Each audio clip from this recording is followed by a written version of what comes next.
नमस्कार। आज बात करते हैं एक बहुत ही इंटरेस्टिंग ट्रेडिंग स्ट्रैटेजी की।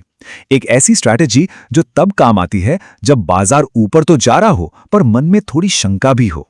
इसे कहते हैं बुल कॉल स्प्रेड। तो चलिए इसे एक सिचुएशन से समझते हैं।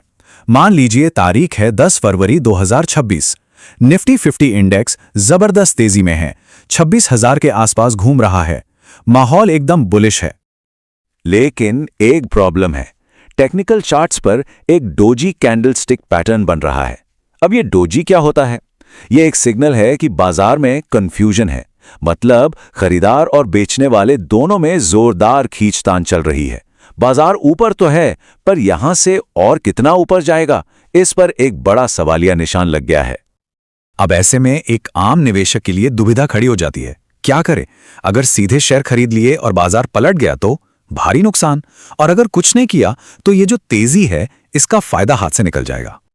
और यहीं पे बात आती है ऑप्शंस और डेरिवेटिव्स की।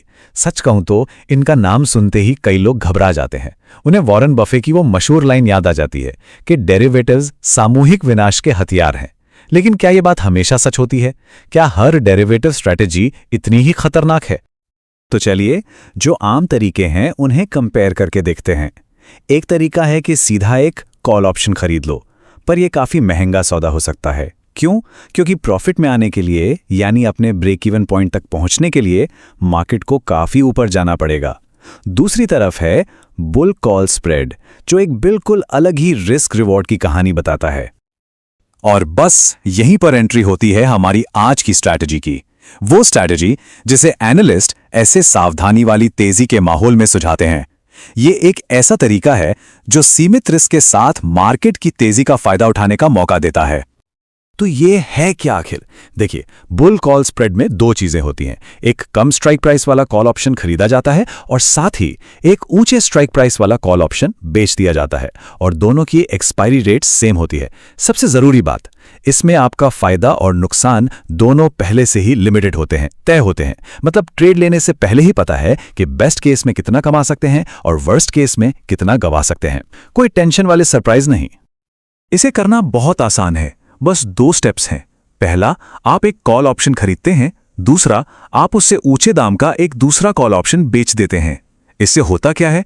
जो ऑप्शन बेचा है उससे मिले प्रीमियम की वजह से आपकी जेब से लगने वाली कुल लागत कम हो जाती है और आपका रिस्क भी कंट्रोल में आ जाता है।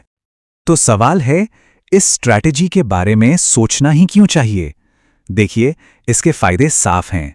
एक तो शुरू में पैसा कम लगता है, दूसरा आपका मैक्सिमम लॉस पहले से फिक्स्ड है, और तीसरा इसका रिवॉर्ड टू रिस्क रेशियो बहुत अच्छा होता है। एक स्टडी में तो इसे रिटेल इन्वेस्टर्स के लिए सबसे बेहतरीन स्ट्रैटेजी तक कहा गया है। चलिए, थ्योरी बहुत हो गई। अब एक असली दुनिया का उदाहरण देखते हैं कि निफ्टी 50 पर यह ट्रेड असल में कैसा दिखेगा और कैसे काम करेगा। तो स्क्रीन पर देखिए, ये एक्सिस सिक्योरिटीज की एक रिकमेंडेशन है। वो क्या कह रहे हैं?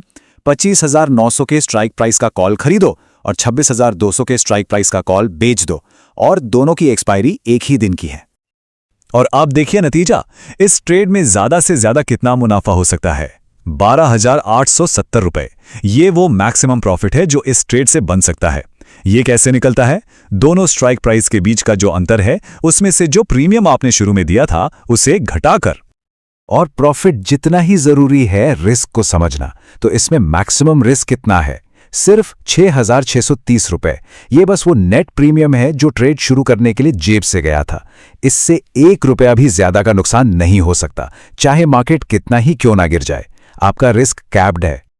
ठीक है, एक ट्रेड का उदाहरण तो अच्छा लगा, लेकिन क्या ये तुक्के वाली बात है या ये स्ट्रैटेजी लंबे समय में भी काम करती है? चलिए देखते हैं।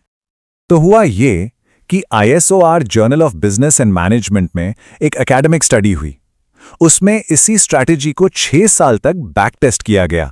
मतलब हर महीने 6 साल तक यह देखा गया कि इस स्ट्रैटेजी ने कैसा परफॉर्म किया, चाहे मार्केट ऊपर गया हो, नीचे या एक ही जगह पर रहा हो।